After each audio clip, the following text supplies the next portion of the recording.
Hi everyone, I'm Uri Levine, founder of Waze and the author of the Fall in Love with the Problem, Not the Solution book. And I would like to share with you the story of Waze, the magic of Waze. And there are many people that are using Waze every day, but not necessarily realizing the magic of Waze. When Waze started, and that was 2007, the magic of Waze is that we, the drivers, are creating all the content that is being used by the application, not just traffic jams and speed traps and so forth, the map itself. And so when we started, the map was a completely blank page. There was absolutely nothing on the map. And when the first driver drove, we collected the GPS data from the device of that driver. And if we take this GPS data and draw that on the blank page, we are getting something that looks like that.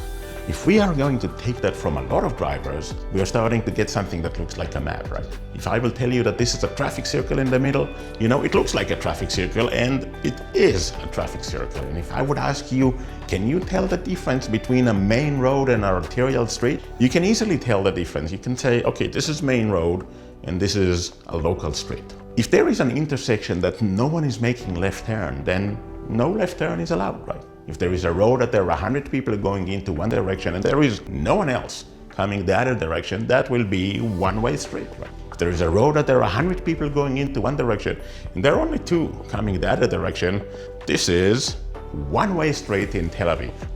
This is how we drive. Now, in the reality, if you have computer science background, you would know that if I can describe something, we can build it. And this is exactly what we did. We built the server side, we built the software that takes all of this data and creates the map.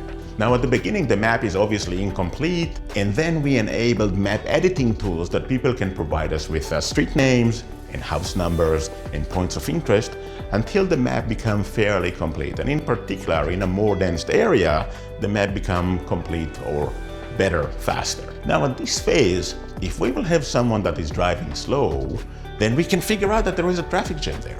And if we have a lot of drivers all over, we can figure out where all traffic jams are and route people to avoid the traffic jams. And obviously, on top of that, you can add speed traps and additional information that make it relevant and more interesting for all the drivers. But the magic of Waze is that we, the drivers, are creating all the content for the rest of the drivers. Now, is that really works? What we are seeing in this video is how the map was created in a few places in Europe.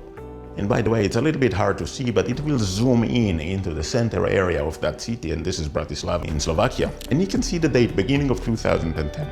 It was about 6 months for the map to become good enough. And this is really important, right?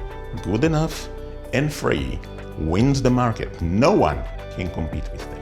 This is really the magic, because then what happened is that as soon as you're good enough, more and more users are coming, and obviously the data is improving, so sort of a virtuous circle that feeds itself at the end of the day makes it so much better than anything else.